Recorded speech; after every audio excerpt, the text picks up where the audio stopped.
اور یہ جو لوگ دھوکہ دیتے ہیں نا جی ہمارے پرانے بزرگ آپس میں بڑے شیر و شکر تھے، نہ شیر و شکر نہیں تھے، شیر و شکار تھے، اللہ معافی دے۔ اور آپ کو پھر ہم تحدیث نعمت کے طور پر مثال دے دیتے ہیں۔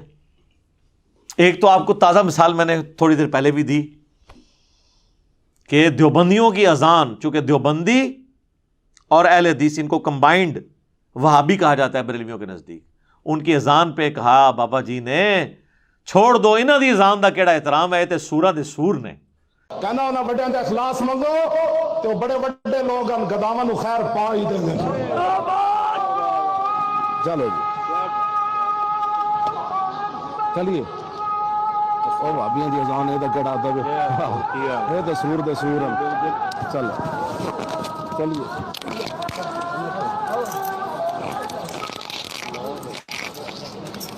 یعنی جس طرح خنزیر بدترین جانور ہے نا، تو خنزیروں میں سب سے بدترین خنزیر جو ہے نا وہ وہابی ہیں، یعنی دیوبندی اور اہل حدیث۔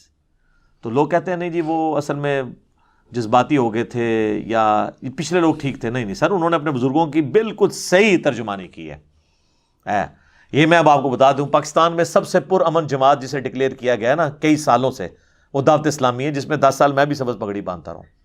یہ تینوں کتابیں دعوت اسلامی نے چھاپی ہوئی ہیں، الیاس قادری صاحب کے سگنیچرز کے ساتھ چھپی ہوئی ہیں۔ نمبر 1 ملفوظات اعلی حضرت، نمبر 2 احکام شریعت، نمبر 3 حسام الحرمین۔ اس میں آپ ذرا لینگویج سنیں۔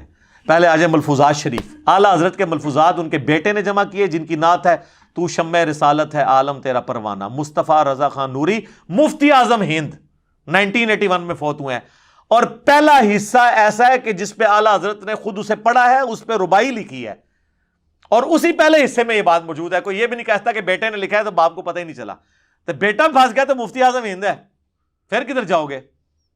بار ربائی لکھی ہے اس پہ۔ ملفوظات اعلی حضرت میں سوال ہوا کہ وہابیوں کی جماعت ہو رہی ہو تو الگ سے نماز پڑھیں یا ان کے پیچھے پڑھیں، تو انہوں نے سیدھا جواب دیا، 2 ٹوک، کہ وہابیوں کی نہ نماز ہے، نہ جماعت ہے۔ ہاں جی، نماز ہی کوئی نہیں انہوں نے تھے، پیچھے پڑھو گے تو کتنے ہوئے گی؟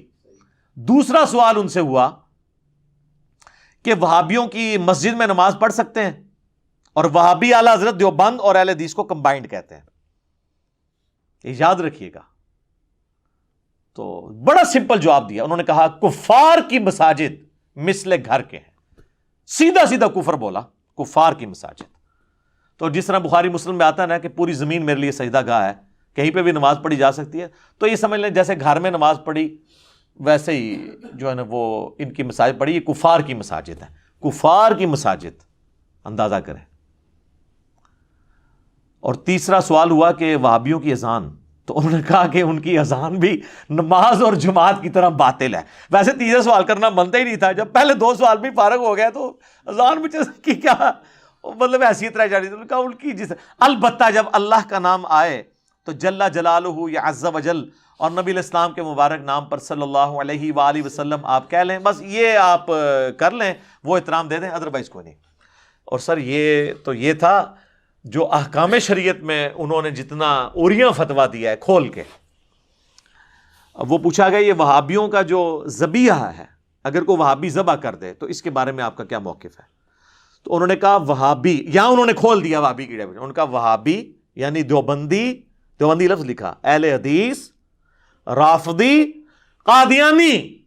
قادیانی جو کافر ہیں ان کو بھی ان کے ساتھ شمار کیا۔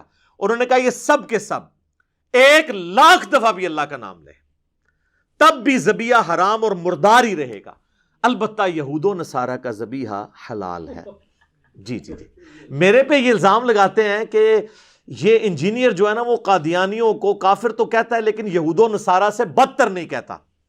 تو سر انجینئر کو تو چھوڑیں، اعلیٰ حضرت آپ کا کام کر گئے ہیں کہ وہ اہل حدیث اور دیوبند کو یہود و نصارہ سے بدتر کہہ کے گئے ہیں۔ تو تسی پہلے اپنی فکر کرو، قادیانی دی بات کرنا تو جے تسی مندے ہو ٹھیک ہے تو ٹھیک ہے، آؤ میرے کو بھی لکھوا لو پھر کہ میں کہہ دوں گا کہ قادیانی اپنے کفر وچ یہود و نصارہ تو بھی بدتر نے، لیکن پہلے منو کہ جو اعلیٰ حضرت نے کہا ہے کہ اہل حدیث اور دیوبندی یہ یہود و نصارہ سے بدتر ہیں، یہ تم لوگ مان لو، مجھ سے بھی اگلے دن آ کے لکھوا لو۔ اور اگر نہیں مانتے پھر کفر لوٹاؤ نا ان کی طرف، نہیں لوٹاؤ گے۔ میری بات کو اتنا توڑ موڑ کے پیش کیا، وہ تو میں نے بتایا تھا کہ یہود و نصارہ کی نسبت ان کو سمجھانا آسان ہے، کم از کم یہ قرآن و حدیث کو مانتے تو ہیں نا، اور اس کی ماننا وہ تو آپ بھی نہیں مان رہے۔ حنفی کیا بخاری مسلم کے طریقے کے مطابق نماز پڑھ رہے ہیں، تو ہم ان پہ بھی ہم فتوے لگا دیں؟ تو ہم قادیانی کو کافر مانتے ہیں۔ اب یہ جھگڑے چھوڑ دیں کہ وہ 7ویں گھاٹی میں ہوں گے یا 6ٹی میں ہوں گے یا 5ویں، پہلے اپنی فکر کرو۔ اعلیٰ حضرت نے کہا ہے کہ دیوبند اور اہل حدیث جو ہیں یہ یہود و نصارہ سے بھی بدتر ہیں، اور اگر اہل حدیث دیوبند یہ مان لیں، اگلے دن مجھ سے آ کے لکھوا لیں کہ قادیانی جو ہے یہود و نصارہ سے بدتر ہے، میرا مسئلہ ہی حل ہو جائے گا نا۔ آؤ نا بچہ میدان وچ، تسی میرے کو جواب لینا سی نا، لے لے، تسلی جے، راتی نیندر ہن سونی آئے گی تانوں۔ اعلیٰ حضرت تہاڈا کام کر گئے نے۔ تو یہ تو 2 حوالے تھے، اب تیسرا حوالہ جو ہے نا حسام الحرمین کا ہے، لیکن ابھی اذانیں شروع ہو چکی ہیں، انشاءاللہ اذانوں کے وقفے کے بعد تیسری اس متبرک کتاب بزرگوں کی لکھی ہوئی اس کا حوالہ آپ کو انشاءاللہ پیش کریں گے انشاءاللہ۔ ہاں جی، اذان کے وقفے سے پہلے ہم 2 کتابوں کو ڈسکس کر چکے، اب آ جائیں تیسری بک ہے حسام الحرمین۔ 1905 میں اعلیٰ حضرت نے یہ کتاب لکھی، اس کا نام ہے حرمین کی تلوار، اور تلوار انہوں نے اپنی حنفی بھائیوں پہ ہی چلائی، یعنی دیوبندیوں کے اوپر۔ 5 کفر کے فتوے لکھے، ان میں سے 1 غلام احمد قادیانی دجال کے اوپر اور 4 علماء دیوبند کے اوپر۔ اور ویسے تو وہ بڑی مزے کی کتاب ہے، اگر آپ پڑھیں تو اس میں تو بڑے بڑے پیارے الفاظ ہیں۔ 4تھا فرقہ وہابیہ شیطانیہ، جو شیطان اطاق کے پیروکار ہیں، جس طرح کے روافظ جو ہیں وہ شیطان اطاق کے پیروکار ہیں، یہ وہابیہ شیطانیہ شیطان لعین ابلیس کے پیروکار ہیں، نعوذ باللہ۔ تو نعوذ باللہ میں دونوں کے لیے پڑھ رہا ہوں، بلکہ تینوں کے لیے۔ تو اس کے بعد کنکلوڈ کرتے ہیں، وہ لکھتے ہیں علماء دیوبند کے بارے میں کہ ان کے کفر میں بھی شک کرنے والا بھی کافر ہے، یعنی سارے کروڑوں دیوبندی وہ تو یقین سے کہتے ہیں کہ وہ اپنے بزرگوں کو گستاخ نہیں مانتے، اور کہتے ہیں اس پہ اجماع ہے کہ سب کے سب مرتد ہیں، یعنی کیا واجب القتل۔ کروڑوں یہ ہے شیر و شکار والا معاملہ، شیر و شکر والا نہیں۔ اور یہ کتاب انہوں نے لکھی، پھر اس کے جواب میں 1906 میں خلیل احمد سہارنپوری، جو شیخ زکریا کاندلوی فضائل اعمال والے ان کے پیر ہیں، انہوں نے کتاب لکھی المحند علی المفند۔ 35 علماء دیوبند کے سائن کروائے، جن میں اشرف تھانوی کے بھی سگنیچر ہیں۔ انہوں نے کہا کہ میں نے اس کتاب کو پڑھا، میں اس کے ساتھ ایگری کرتا ہوں، اور اس کتاب کا نام رکھا المحند، ہند کی تلوار، علی المفند، ایک سٹھائے ہوئے پاگل بابے کے سر کے اوپر، اور پاگل بابا کہا احمد بریلوی کو۔ اور اس میں انہوں نے لکھا کہ یہ احمد بریلوی، ان کی پوری جماعت ایک شیطانی لشکر ہے جو علماء دیوبند رضی اللہ عنہم، 14ویں صدی کے مولویوں کو رضی اللہ عنہم پر حملہ آور ہوا ہے، جس طرح شیاطین حملہ آور ہوتے تھے انبیاء کے اوپر۔ کیا کیا جناب نسبتیں زمین و آسمان کی کتابیں انہوں نے ملائی اس کے اندر۔ تو یعنی انہوں نے کروڑوں بریلویوں کے امام کو اور کروڑوں بریلویوں کو شیطانی لشکر، یعنی سب سے مردود ترین روئے ارض پہ کوئی ہو سکتا ہے تو شیطانی ہو سکتا ہے نا، یعنی کافر سے بھی اگلی درجے میں ڈال دیا۔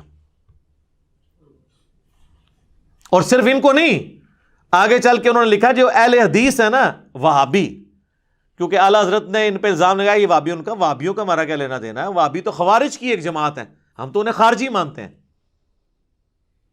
اور انہوں نے کہا کہ ہمارے بزرگوں نے پہلے ہی لکھ دیا ہے، فتاوی شامی میں ابن عابدین شامی نے رد المختار بھی کہتے ہیں، در مختار پہ حاشیہ لکھا تھا رد المختار کے نام سے، تو اس میں انہوں نے لکھا کہ یہ خوارج کی ایک جماعت ہے۔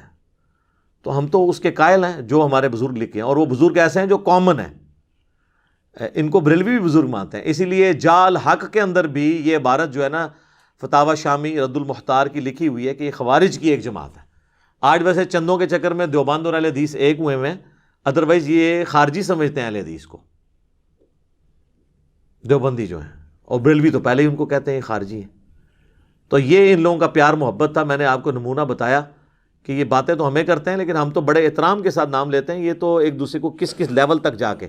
اور جب اہل حدیث کی اگر آپ نے زبان دیکھنی ہے تو وہ آپ کو ویڈیوز میں نظر آ جائے گی، اور البریلویہ کتاب آپ پڑھ کے دیکھ لیں، جس طرح کی علمی لینگویج انورٹڈ کاماز میں انہوں نے استعمال کی ہے بریلویوں کے بارے میں، تو اہل حدیث کی زبان بھی آپ کو پتہ چل جائے گی۔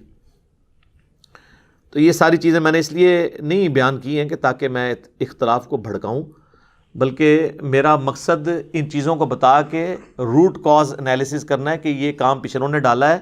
پچھلوں سے مراد اگلے جو گزر چکے, پچھلے تو ہم ہیں, پہلوں نے ڈالا ہے یعنی اگلوں نے جو اگلے گزر چکے. لہٰذا ان کے پیچھے اپنے منہ پہ چپیڑے مار کے اپنا منہ سرخ نہ کریں. جو تارج میر صاحب کہتے ہیں نا کہ جی اپنا چھوڑو نہ کسی کا چھیڑو نہ, بالکل غلط ہے. اپنا پہلے چھوڑو, کیونکہ اپنوں نے بھی کام ڈالا ہوا ہے, اور دوسروں کو بھی تھوڑا تھوڑا چھیڑ کے دیکھو. سب کے پاس کچھ نہ کچھ حق ہے, اسے کمبائنڈ فارم میں ایک جگہ رکھو. جس کی سچ بات ہے اسے سچ کہو, جس کی غلط بات ہے اسے غلط کہو, تو تب حق بات پتہ چلے گی آپ کو. تو اس کے ذریعے ہم حق کو اجاگر کر رہے ہیں. مقصد اختلاف بھڑکانا نہیں, اختلاف ختم کرنا ہے. تو سر جب آپریشن ہوگا پھر تو آپ کو پتہ ہے کہ چیخیں تو نکلتی ہیں. میرا تو کام میں اکثر کہتا ہوں ڈاکٹر سرجن والا ہے. ہومیوپیتھک دوائی تو میں دے نہیں سکتا, میرے پاس مریض ہی وہ آتا ہے جس کا کٹ لگنے والا ہوتا ہے. آج تک اپینڈکس کی تکلیف کا علاج ہومیوپیتھک دوائی یا ایلوپیتھک سے نہیں ہوتا, سیدھا چیرا لگتا ہے. آج تک کسی آرتھوپیڈک سرجن کو کسی نے یہ کہا ہے کہ یار تیرے پاس جو بھی بندہ آتا ہے نا اس کی تو چیخیں نکلواتا ہے, وہ کہے گا بھائی ہڈی ٹوٹی ہوتی ہے, میں ایک بار اس کو جب سیدھا کرتا ہوں تو چیخ تو نکلتی ہے, لیکن اس کے بعد اس کی ہڈی میں جوڑتا ہوں سامنے رکھ کے. میں بھی ان کے نظریات کو قرآن و حدیث کے سامنے پیش کرتا ہوں, اس طرح کر کے پھر وہ جوڑتا ہوں ان کو اللہ رسول کے ساتھ. تو ظاہر ہے اس کو سیدھا کرتے وقت چیخیں تو نکلتی ہیں نا, جب اپنے بزرگوں کی غلطیاں ہائی لائٹ ہوتی ہیں. تو مجھے کوئی یہ نہ کہ میں وہ والی دعوت کیوں نہیں کر رہا, اس لیے کہ میرا تو کام ہی ڈاکٹر سرجن والا ہے. انجینئر تو میرا ایک پروفیشن ہے ہی ہے, لیکن ڈاکٹر سرجن والا کام بھی ہے. اس طرح کے گلے شکوے ہم سے نہ کیا کریں کہ ہم اس طرح کی بات کیوں کرتے ہیں. یہ ہماری مجبوری ہے, ہمارے ٹاپکس ایسے ہیں کہ اس میں ہمیں یہ سب کچھ کرنا پڑتا ہے. اور ویسے تو 99 قتل تو انہوں نے بھی کیے ہوئے ہیں, ہم نے تو صرف سینچری مکمل کی ہے. کیا بریلوی اپنے سوا ساروں کو جہنمی نہیں مانتے ہیں؟ تو میں نے تو اس طرح کی سینچری نہیں کی. میں کہتا ہوں سارے انشاءاللہ ایک نہ ایک دن جنت میں چلے جائیں گے اپنے کرتوت بھگت کے. تو میں کیسے مجرم ہو گیا؟ میں وہی کچھ بریلویوں کے بارے میں کہتا ہوں جو دیوبندی اہل حدیث سالوں سے کہہ رہے ہیں کہ ان کی یہ چیزیں غلط ہیں. میں وہی کچھ اہل حدیث کے بارے میں غلط کہتا ہوں جو بریلوی دیوبندی پہلے ہی کہہ رہے ہیں. میں وہی دیوبندیوں کی غلط باتیں ہائی لائٹ کرتا ہوں جو بریلوی اور اہل حدیث پہلے ہی ان کے بارے میں کہتے ہیں. سنی شیعہ کے بارے میں, شیعہ سنی کے بارے میں نے کوئی اپنی نئی چیز تو کوئی بھی نہیں سامنے لے کے آیا. اور میں نے کئی بار چیلنج کیا, میرا ایک نظریہ ایسا نہیں ہے جو 1400 سال میں کسی نہ کسی مکتب فکر کا نہ رہا ہو. اور جتنی اجماعی چیزیں ہیں ان پہ میرا اجماع کے اوپر ایمان ہے الحمدللہ. کتاب اللہ, سنت, اجماع, اس کے اوپر ایمان ہے. لیکن اگر کوئی فرقہ اختلاف کرتا ہے اور وہ اپنے آپ کو اکیلا فرقہ اجماع امت کہنا شروع کر دے, نہیں, جس پہ پوری امت جمع ہو. جو المستدرک للحاکم میں حدیث ہے اور الموجم الکبیر طبرانی میں بھی ہے, اور سورہ نساء کی آیت نمبر 115 میں اس کا اشارہ موجود ہے. نبی علیہ السلام نے فرمایا کہ میری امت کبھی بھی گمراہی پر جمع نہیں ہوگی, جماعت پہ اللہ کا ہاتھ ہے. لیکن جس پہ پوری امت ایک بات کرتی ہو, جس طرح پوری امت کہتی ہے نمازیں 5 ہیں, نماز کے لیے قبلہ رخ ہونا ہے, نماز سے پہلے وضو کرنا ہے, مردے کو قبلہ رخ دفنانا ہے, حج کے لیے مکے جانا ہے, یہ وہ ساری ایگریڈ اپون چیزیں. ونس اختلاف آئے گا اجماع امت ٹوٹ جائے گا. پھر آپ نے دیکھنا ہے حق بات کس کی ہے. کسی بہت بڑے مکتب فکر کا بھی جو اتفاق جو ہے وہ اجماع امت نہیں ہوگا جب تک کہ سب کے سب یونانیمسلی ایگریڈ نہ کر جائے. تو یہ باتیں میں نے اس کے ضمن میں کر دیں.